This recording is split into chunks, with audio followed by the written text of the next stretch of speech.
esta viaxe nace porque eu vou facer 37 anos, que é o meu número favorito, e toda a vida pensei en que quería facer unha viaxe especial. O 19 de xaneiro deste ano salgo daqui de Vigo, do cole no que estou traballando, dirección, naquele momento na miña cabeza, dirección Senegal. Salindo de Vigo, a primeira costa empinada que me atopei, xa empecé a recortar distancia, e xa salín convencido de que quería chegar a Mauritania. Ao final cheguei ao Sáhara. A miña intención era, pois, bueno, facer unha viaxe que para mí me resultaba interesante e ao mesmo tempo ila compartindo cos rapaces e rapazas do meu cole, que é a primeira vez que intento facer partícipe a un colexio inteiro da miña viaxe, o cual, por un lado, foi fenomenal, pero por outro lado me metía presión porque tiña un punto ao que chegar. Como foi? Pois imagínate, salir en xaneiro de Galicia. Que te esperas en xaneiro en Galicia? Vento, choiva e frío. Que topei? Vento, choiva e frío. Moitísima choiva. De feito, foi cando os temporales máis brutales dos últimos anos en Portugal.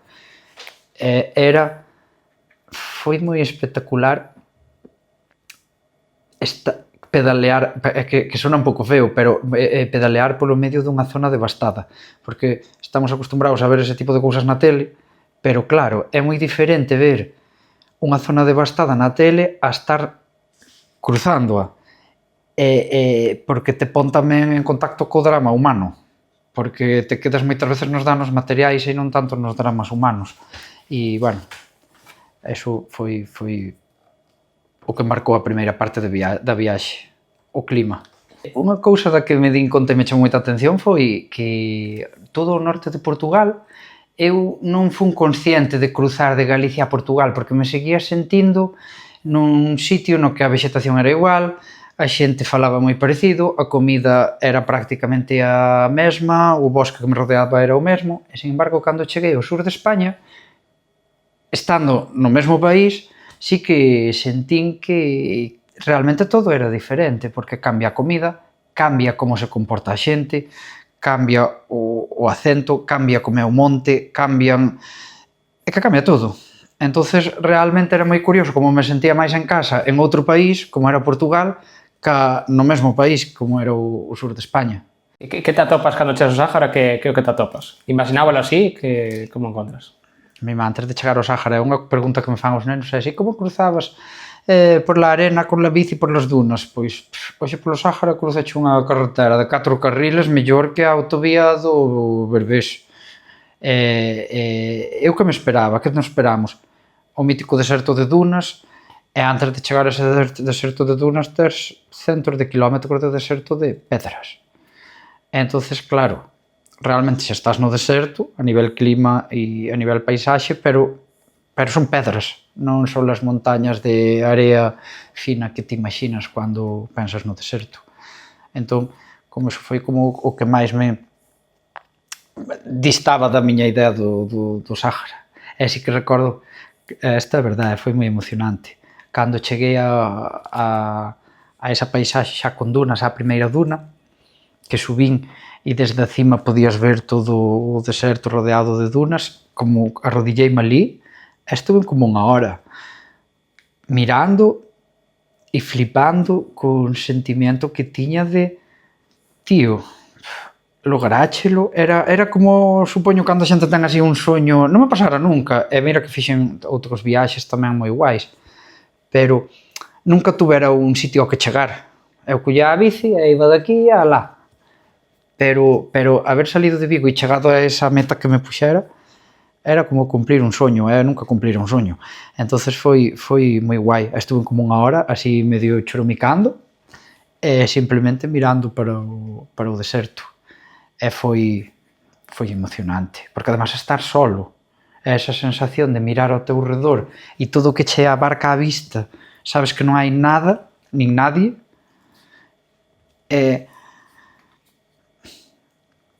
abrúmate un pouco porque, oye, sabes que estás solo para o malo tamén, pero como que aumenta máis a sensación esa de emoción de haber chegado aí, porque é un sitio difícil de chegar. Entonces foi moi emocionante. Como é a evolución da soledad, como é, decir, te sientes solo, viaxas solo, como evoluciona desde o principio, que dices, primeiro día que estou solo, ata que pasan os días e sigues estando solo, e que é o peor de estar solo? Vale. Mira, estar solo, eu tiñalle medo. Entonces, claro, ao principio, como que non é que levara mal estar solo, pero como lle tiña medo, era como tiñalle un prejuicio, por así decir. Entonces, realmente, non foi tan horrible, pero tuvo que pasar o tempo para eu darme conta de que non era tan horrible estar solo. E ao final, que pasou? Pois que vin que estar solo permitíame facer o que quería de verdade todo o tempo. É que eu creo que aquí nunca fago o que quero. Nadie facemos o que queremos, porque todo o mundo temos un horario que cumplir polo traballo, todo o mundo, eu que sei, pois estamos rodeados de xente coa que quedas, coa que tamén intentas por un lado agradar, pola que cedes, e cando estás solo, pero solo, claro, faz exactamente o que queres, levántaste a hora que queres, comes a hora que queres, faz as paradas para facer o que queres. Eu teño viaxado con persoas coas que paso moi ben, pero as que te tes que amoldar un pouco tamén a elas a ti. Entón, o de estar solo, eu funo levando mellor según iba pasando o tempo e descubrín que para min non é algo negativo, flipei, ou ben que estuve en solo, pero tes días malos, nos que estás un pouco enfermo, nos que estás super cansado, nos que as cousas che salen mal, e entonces eses días pois, tes como mimo, e queres pois, que alguén botas de menos pois, ou ter un cariño de alguén. E entonces pois, eu aí, pois, que facía? Pois contactar por teléfono con miña nai ou con Iria, realmente, que non é o mismo, non é o mismo que estar acompañado, pero é que estando solo tamén creo que valoras máis a xente a que queres, porque a botas de menos, e daste conta que en botas de menos cando estás solo. E iso é moi curioso, porque eu aquí non teño tanto tempo para pensar, pero ali sí. E entonces eu, que creo que me fixo tamén este viaxe? Pois, agora pensando, a xente que non botei de menos en 3 meses é porque realmente non son importantes para min. Entón, pois, hai xente da que me estou alejando gracias a todo este proceso de estar solo e eu creo que a nivel psicológico é brutal. É unha experiencia moi... non sei como decir, pero moi fuerte e digna de estudio. Non sei se hai estudios sobre isto, sobre xente que está sola moito tempo, e como lle afecta psicolóxicamente, pero pareceríame moi interesante estudiar como... Ou é o peor, pois non sei, os malos momentos, supoño, que... ou saber que te estás perdendo cousas importantes, pois cos teus amigos quedan e ves no WhatsApp que todos están xuntos, ou a miña familia, a miña sobrinha, eso sí que o levo mal, perdeste un montón de momentos, porque boto mínimo 3 meses ao ano fora, e perdeste un montón de momentos guais, e aquí a vida sigue, e tú non estás dentro desa dinámica, entonces empezan a xente que te quere e te rodea, empeza a acostumbrarse a que tú non estás, entonces, que é normal, non? Pero este viaxe tamén por primeira vez puxome en contacto con temas que están super de actualidade e cos que eu nunca tuvera relación en persona, máis alá da tele, e foi a inmigración ilegal. A min encántame cando viaxo preguntar un montón. E tuven a oportunidade de chegar a unha casa na que me invitaron a quedar e o irmán maior viñera sen patera para España.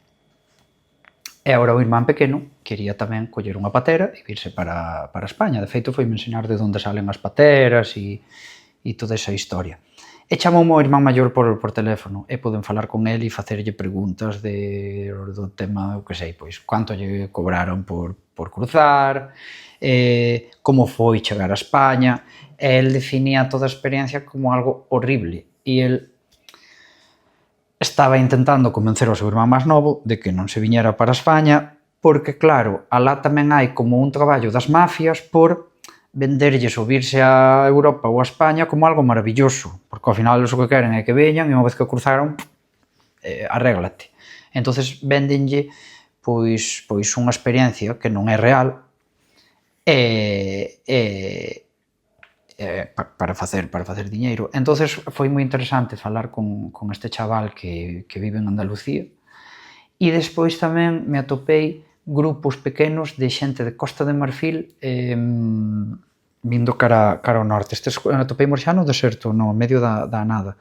E iso tamén foi como unha experiencia super dura, porque eu estaba sendo duro para min en bicicleta, cas alforxas cheas de comida e de auga, habendo dormido nun hostal e tendo previsión dun hostal 2 días despois, eu via esa xente con bebés sen auga, de feito eu que dei sen auga por lle dar, e imaginábame como tiña que ser a súa experiencia para chegar aquí a España, e non sei moi ben cual é aquí o seu futuro, pero tampouco é moi prometedor. E entonces a min partiuseme a alma ver como esa xente se estaba cruzando un continente para chegar aquí e ser explotados con suerte.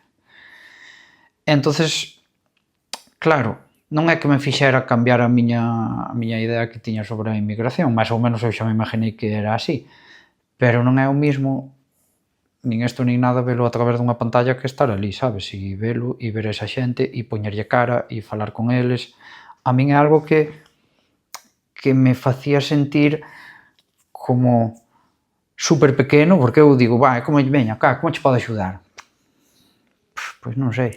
Como te trataron ali, a xente? A ver, ao final a cultura musulmana é super hospitalaria. A cultura musulmana é super hospitalaria e pásame en todos os países aos que vou e por eso realmente últimamente vou a eses países, porque a min eu que viaxo para conocer a xente, non tanto os monumentos, que tamén, pero non tanto, poñencho super fácil. Entonces, nada que te ven pola calle xa te paran e te invitan á súa casa e xa te meten hasta a habitación, que de feito me pasou nalgúna casa aquí tamén. Entonces a min eso pareceme fabuloso, sabes, que sea tan fácil. En outros sitios necesitas invertir moito máis tempo, moitos máis esforzos e aínda así é moi difícil meterte na casa da xente. Eu estuve en Xapón un mes e nadie me meteu na súa casa, ou eu que sei, en Alemania ou en Islandia, nadie me meteu na súa casa.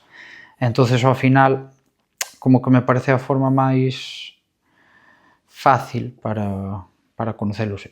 Por iso tamén lle recomendo a todo o mundo que vaya a estes países, pois están super estigmatizados, é super injusto,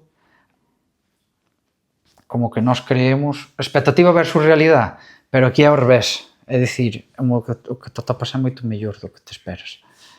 Entón, pois, tratarme super ben, xa sabía que me iban tratar super ben, pero superou un pouco, a verdade. Porque, ostras, chegaron a dar cartos, pagarme a cena, invitarme a casa, pero xente pobre, que me quedei algún día a dormir en unha casa, debaixo de chapas, e esa xente que vivía debaixo de chapas deu-me cartos para continuar a miña viaxe, encher unha mochila de comida. Eu que sei, todo o tempo, eu sabía, tiña a sensación todo o tempo que se me pasaba algo, que alguén me iba a axudar, que si me caía, que si me daba un baixón de tensión, que me iba a vir a axudar, sentirme sempre protegido. E aquí non me pasa, sabes? Eu aquí sei que se me pasa algo, pois ou me axudarán ou igual, ou non, pero ali, sí. Entonces, pois, eso tamén che dá tranquilidade cando vas solo. De feito, eu viaxaría solo antes aquí, ao Sáhara, a Marrocos, a Irak, que a Nueva York, por exemplo, sin pensalo. Porque sei que se me pasa algo me van a axudar moito máis rápido. Vaicho boa. Entón, moi ben, recomendo. É un país super barato, eu vou ir porque, digo aos meus rapaces, porque eles pensan que viaxar é cousa de ricos. Eu vou ir por 14 euros para volverme. É un país que temos aquí ao lado, Marrocos, isto é verdade, para mí foi un gran descubrimento. E tes o Sáhara, que é fascinante, tes os Atlas, que é unha cadena montañosa. Mira que eu conozco lugares con montañas, pero flipei. Tes costa, tes uns pueblos costeros que podes alucinar e unhas playas que flipas. tes cultura, é que telo todo, é super barato e está aquí ao lado. Entonces, a verdade é que a min abriume unha porta a decir, pois teño unha semana, pois vou a Marrocos a explorar unha zona. E por que crees que os nenos que lle das ti clase deberían ir a eses sitios?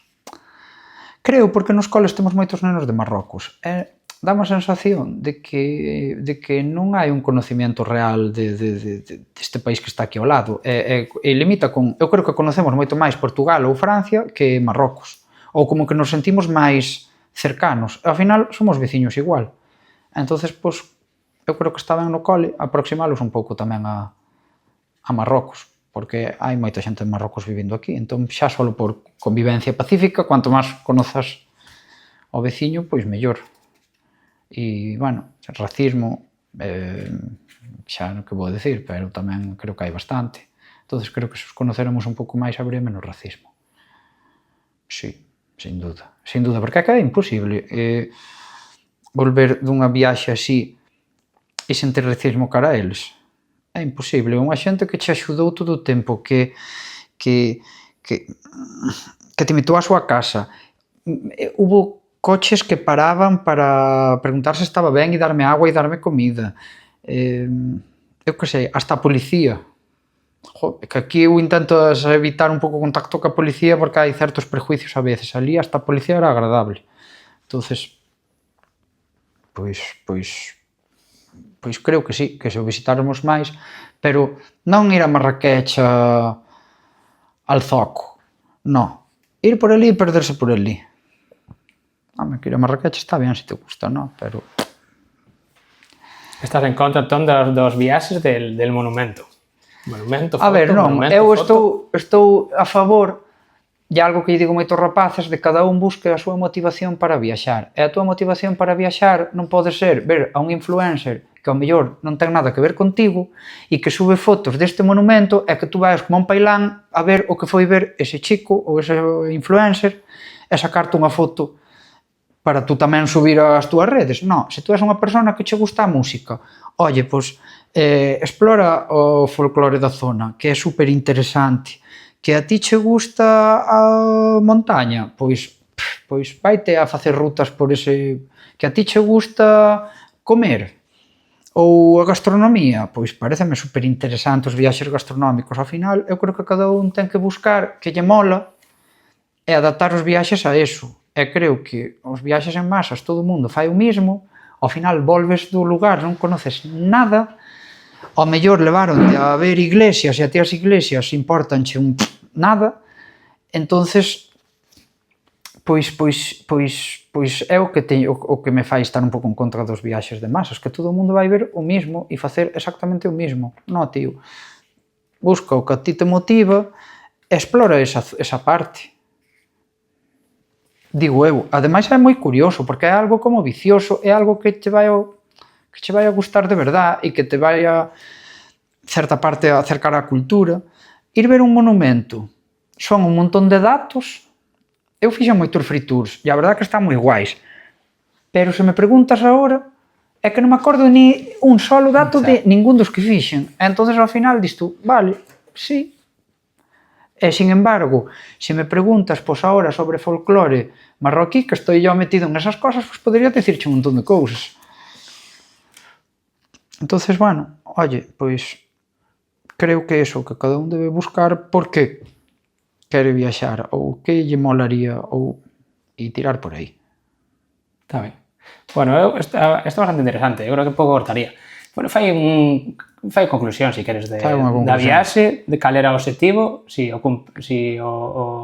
cumpliu a expectativa que tiñas da viaxe, e listo. Vale, esta viaxe, cando pensei, simplemente eu pensaba en...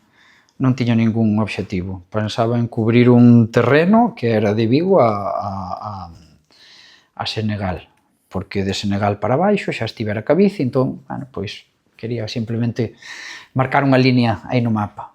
Non o cumplín, costoume, porque eu son moi cabezón e estou moi contento de haber conseguido non cumplir o meu objetivo, porque estuve a punto de meterme igual para diante e tuve que facer un traballo de reflexión super grande comigo mismo, a decir, tío, tú aquí que ves, a disfrutar ou a cumplir ou a cubrir un territorio dun punto A a un punto B, non. Pero custoume, parece fácil, pero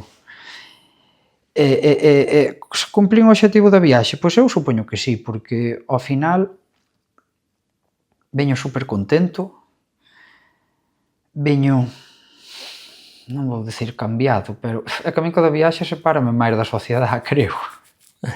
Sí, faime meterme máis no mundo, pero sí que corroborei que este é o estilo de vida que quero levar, sí que sei que estou disposto a sacrificar un montón de cousas que tamén me gustaría ter, pero que sei que me impedirían levar este tipo de vida viaxando e, polo tanto, as sacrifico con gusto, pois como son, pois ver crecer a miña sobriña, non marchar e estar meses fora, como mellor a veces pois o tema de ter parella, que é un pouco difícil cando estás este estilo de vida, como é o tema de ter aforros, como é o tema de, eu que sei, pois de non estar sempre xusto de diñeiro, como é o tema de que a maior parte da xente te tome por loco, man, pero sei que é o estilo de vida que quero e mentras o corpo me responda, creo que vou continuar así. Entonces, bueno, pois... E tamén esta viaxe e todas me acercan máis ao amor que sinto por Galicia. Me encanta moito ver el mundo, pero canto máis mundo coñezo, máis agradecido estou de haber nacido en Galicia e ser galego. Máis viaxo, máis me gusta Galicia. Pero por moitísimas cousas, aí sí que podría estar falando unha hora. Por moitísimas cousas. Así que, bueno, eso tamén creo que é algo moi bonito, non? Pois que aprender a valorar o lugar. Pois listo. Iria, queres facer unha última pregunta ou non? De todo o que escoitaches, que... Ahora, que para o making of podes facer o de que habíamos acordado que dese tema non se habla. É a verdade que só lo vin porque tiña socando a revolta, pero visto, nin can, nin nada. Eu marcho, vámonos. Vamos. No, pero quédate. No.